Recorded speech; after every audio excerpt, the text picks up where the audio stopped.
Hola Juan, buen día, bienvenido. Buen día, un gran gusto. ¿Te adaptaste al español o querés que falemos portugués? No, tú sabes que es increíble porque yo soy un tipo con bastante facilidad para los idiomas y soy, bisnieto de brasileros, ¿no? Y no hablo una palabra de... Por suerte el portuñol funciona bastante bien en Curitiba y además algunos de los principales interlocutores que tuvimos hablaban perfectamente el castellano. Porque Bien. me da un poco de vergüenza, ¿no? Que ellos en Curitiba hablen español. Ellos en su país. Y nosotros, yo que vengo de la frontera, además, muy difícil. Había un candidato, no voy a decir el nombre, pero había un candidato muy amigo por Rivera que una vez lo acompañé a una charla que tenía que dar a la Cámara de Comercio de Santana do Livramento y dijo: Eu acho que eu voy a falar en español. Y después siguió en español. Su portuñol se agotó en el anuncio. Sí. Juan, aunque implique para vos llover sobre mojado, contanos qué fue lo que ocurrió, porque viajaste a Brasil la semana pasada, pegadito creo yo a nuestro programa, creo que te fuiste el otro día.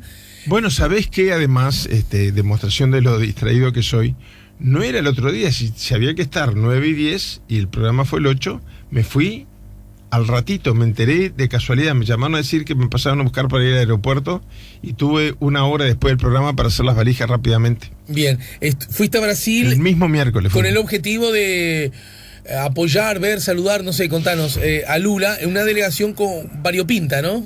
Claro, la delegación iba con un múltiple propósito que se conjuga todo en una sola acción que yo la llamaría solidaridad, ¿no? La solidaridad no es un toma y daca. Si tú me das 15, yo te devuelvo 20, me quedas debiendo 5. La solidaridad es algo... Yo ahora de viejo, cuando repaso los momentos más trágicos que los hubo del exilio, lo que más rescato es la solidaridad de que iban rodeados cada uno de estos hechos. La solidaridad enriquece tanto al que la recibe como al que la da, ¿no? Esa es una característica muy especial. En mi caso, cuando me invitan a integrar esta delegación, que fue organizada, auspiciada, apoyada también, pero fundamentalmente organizada por el Sindicato del Gas, con el respaldo del PIT-CNT, pero al cual se invitaron a todos los partidos políticos. Fue el senador Castillo, pero podrían haber ido representantes de todos los partidos que estuvieran dispuestos a concurrir.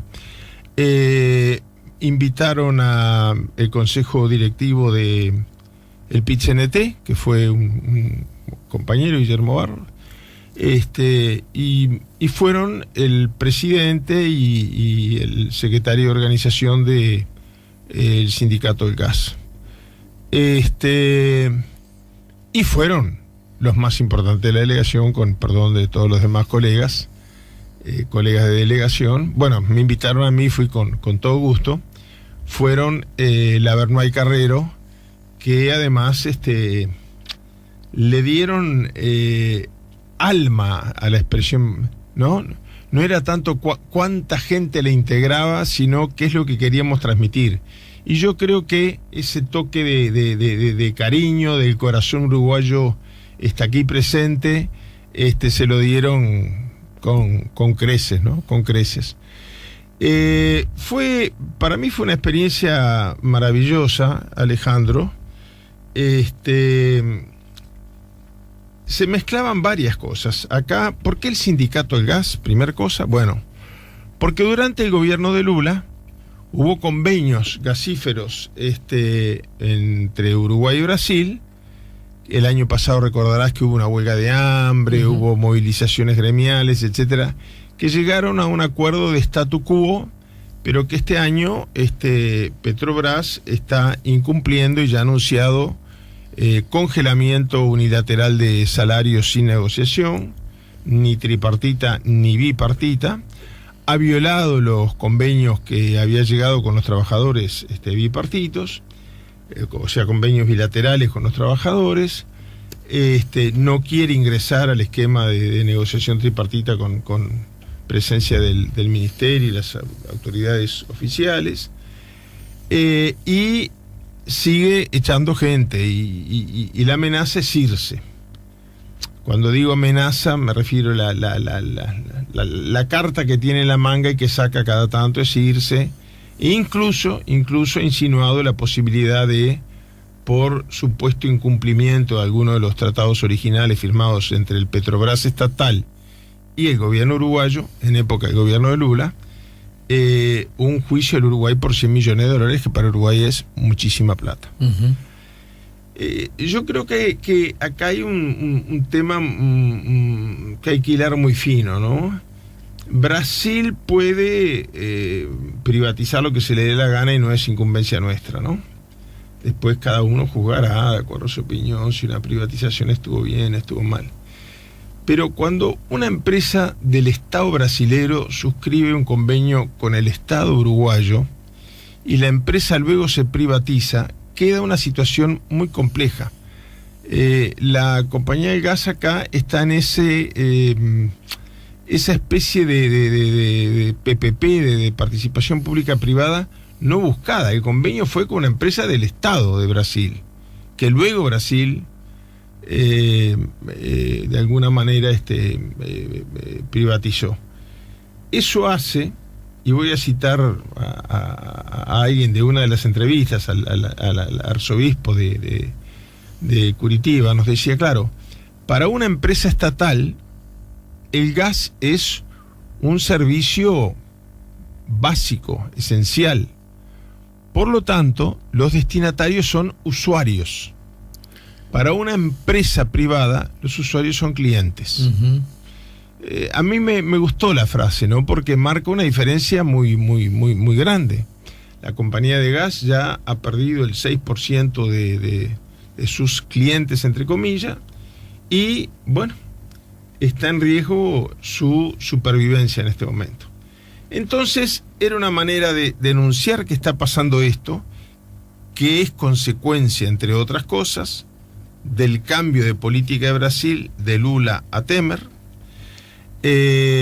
Al mismo tiempo, expresar la solidaridad con el presidente Lula, que sigue a la cabeza de las encuestas aún preso, y aún cuando se anuncia que puede llegar a no ser candidato, pero que además tiene como alternativas gente tremenda, ¿no? Es decir, ya además del candidato que se describe a sí mismo como neonazi, apareció uno, para ver si le levanta el parche, que se presenta como neofascista, ambos militares retirados. Y el que junta más voluntades electorales de los dos, a duras penas llega a la mitad, al 14, 15%, según la empresa encuestadora. Pero estamos hablando de que el candidato preso tiene el doble de voluntad electoral del que va a la cabeza en las preferencias entre los candidatos que se siguen presentando.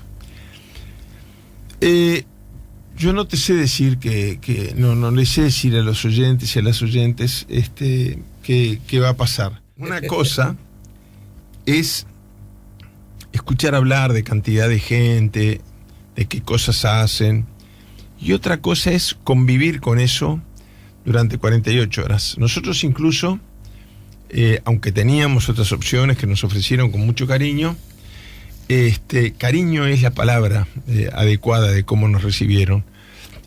Nos quedamos en un campamento. Hay en unas 10 cuadras a la redonda del lugar donde está preso Lula, hay unos 7 u 8 campamentos que albergan un par de miles de personas que van rotando, que vienen de los estados más apartados del país, dirigentes sindicales, los sin tierra.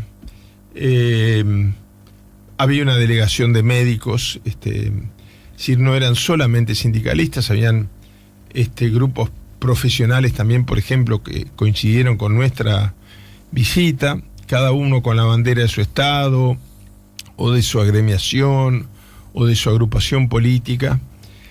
Y esto se manifiesta en muchas actividades.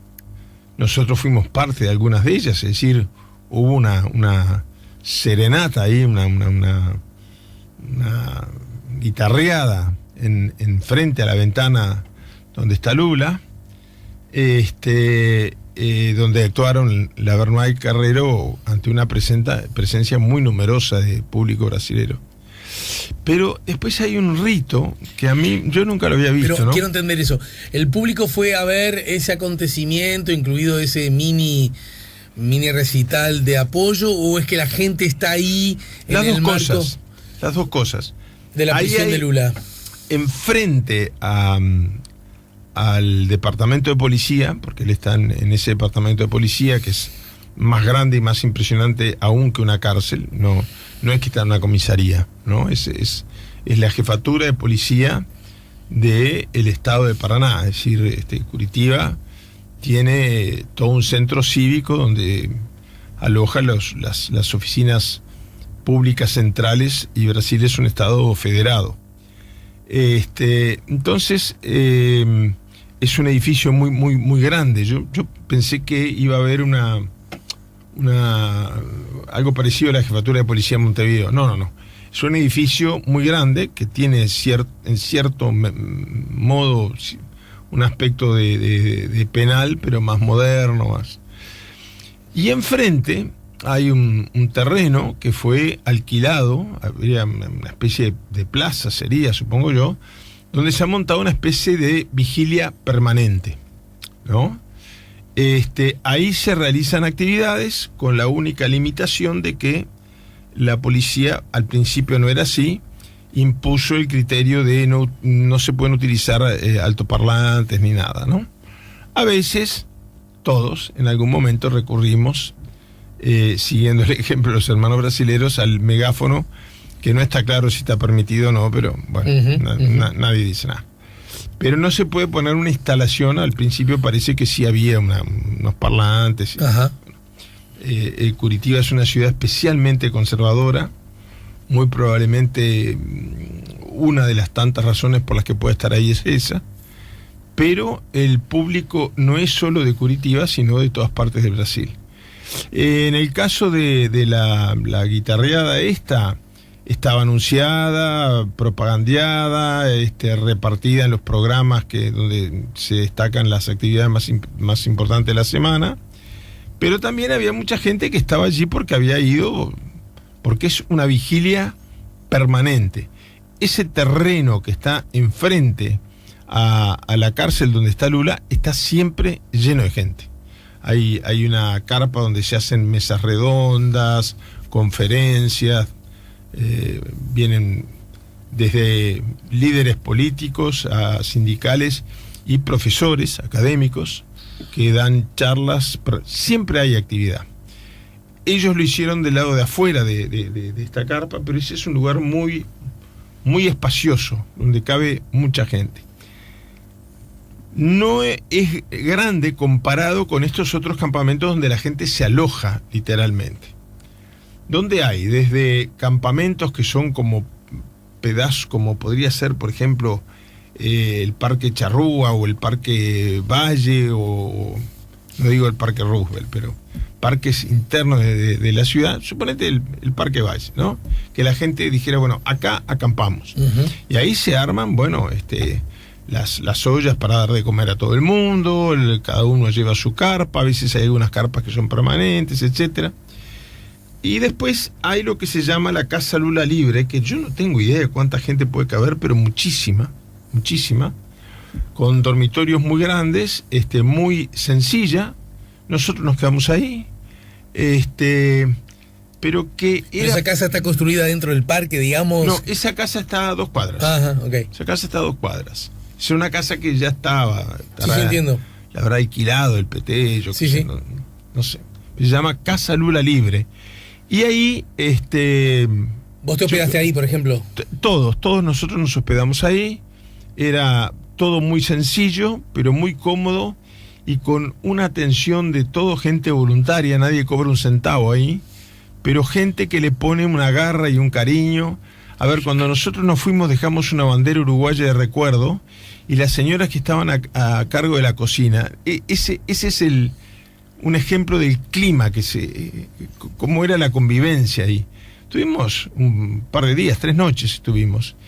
Y cuando entregamos la bandera, estas señoras lloraron conmovidas y lloraron porque nos íbamos y nos conocíamos hace 3 días.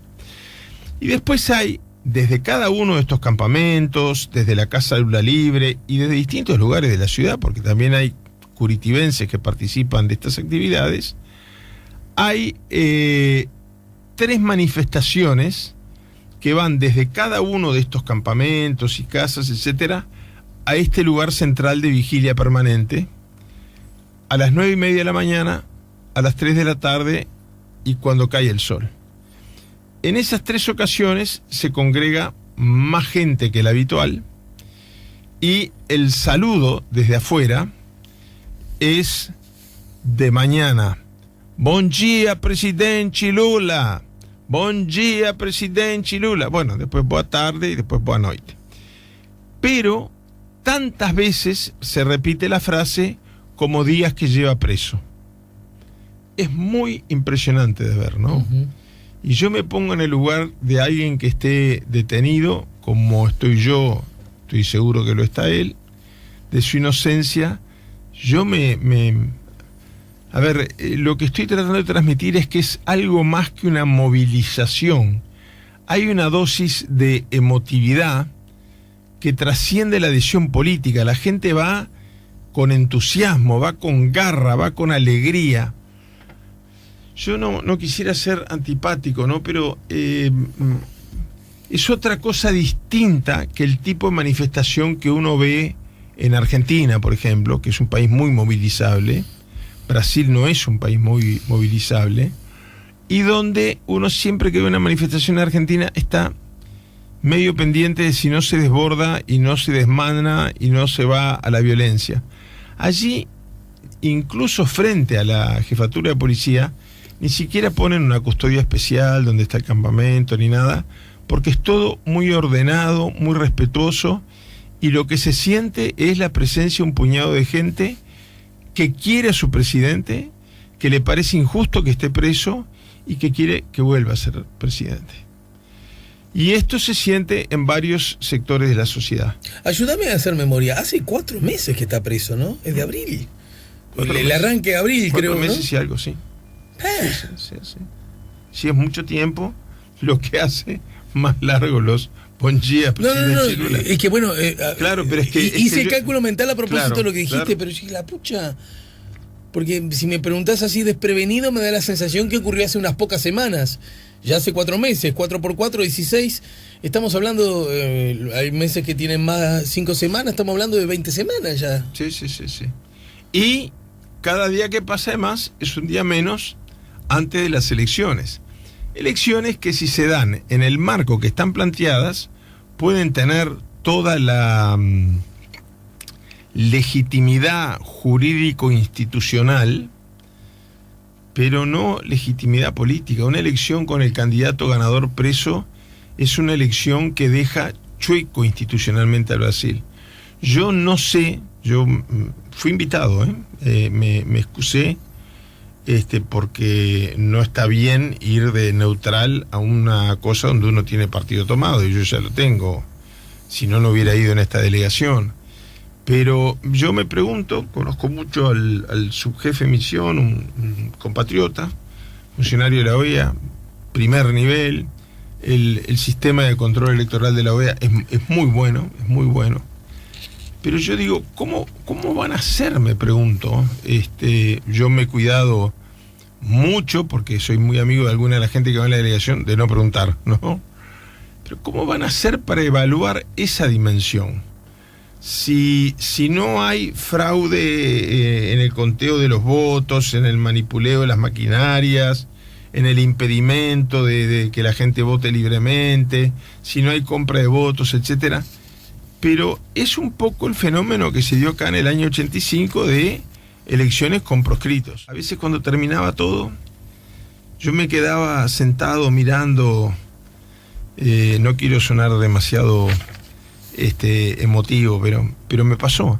Me quedaba a veces sentado, después que se iba la gente, mirando cuando empezaba a ganar el silencio, mirando el local, mirando la ventana donde Lula está preso y pensando,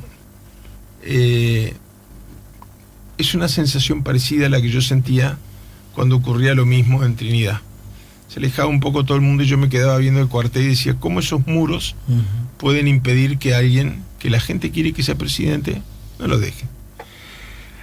Creo que es un tema que por el bien de toda América Latina hay que solucionar, ¿no? Hay una persona que está jugando un papel tremendamente importante y que yo tuve el honor de visitar y que fue el que coordinó conmigo la posibilidad de ver a Lula, que es el arzobispo de Curitiba. Yo tengo la sensación, Alejandro, de que con el privilegio que yo he tenido en la vida, mirando para atrás, de conocer mucha gente que ha hecho roncha en la historia del continente y del mundo, que Monseñor Peruso es una de esas personas. Quedé profundamente impresionado con su bonomía, su sentido del humor, su disposición a ayudarnos en todo. Después de la entrevista inicial, y en conocimiento de que había una delegación uruguaya, él recibió la delegación uruguaya, a toda la delegación, se le pidió a ver si podía hacer gestiones para que los trabajadores del gas se reúnan en Brasilia con la Conferencia Episcopal Brasilera, y se comprometió a conseguir esa reunión. Nos hizo un poco incluso de secretario de prensa, ¿no? Permanentemente nos estaban llamando periodistas, redes de televisión, a decir, bueno, nos llamaron del arzobispado, que tenemos interés en hacer una nota. Pero un hombre con un compromiso, a mí me impresiona a veces cuando dicen, ¿qué va a pasar con la iglesia en tal país? Bueno, vivimos un mundo quebrado por la mitad. Es el hombre, ¿no? Es ese, pero tú sabes que cuando yo vi la foto así en internet, me asusté, dije, mirá la pinta de cardenal malo que tiene. No sé, como muy formal es la foto, ¿no? En la visión personal, sí, entiendo. Es otra cosa totalmente distinta. Una sonrisa de oreja a oreja todo el tiempo, bromas, algunas, para ser franco, irrepetibles en público, porque sí, claro, incorporaba alguna mala palabra y alguna picardía y alguna cosa, con una visión muy clara. Debo concluir que él cree en la inocencia de Lula, o mejor dicho, cree que es injusta su prisión. Y yo no tengo duda de eso. Yo no puedo hablar por él, pero no, supongo, porque si estuvo... No tengo duda, pero además... Hago un razonamiento de sentido común, ¿eh? Claro, pero él lo plantea desde un ángulo muy interesante, que es el pastoral. Él dice, yo no soy un dirigente político, soy un dirigente pastoral. Entonces él analiza lo que hizo Lula siendo presidente y lo que la iglesia pide a los gobernantes que hagan. Es a misma cosa. Encuentra coincidencias. Algo más que coincidencias. Él tiene miedo, esto lo dijo, y me han dicho que lo ha dicho desde el púlpito varias veces, que cerrarle el camino a Lula es, desde el punto de vista pastoral, que es el que tiene la obligación él de verlo, es como decir, bueno, este es el ideal de gobernante que nosotros hemos planteado. Cuando él estuvo en el gobierno, él hizo hincapié en esto, no hay que compartir todo lo que dice, pero ¿cómo está posicionado? Él hizo hincapié, por ejemplo, en el carácter no populista de Lula. Es decir, él es un hombre que está en contra de los gobiernos populistas de América Latina, ¿no? Entonces dice, bueno, pero no podemos dejar como opción, básicamente ese es el planteo, ¿no? O Maduro o Macri, ¿no? O Daniel Ortega o Temer.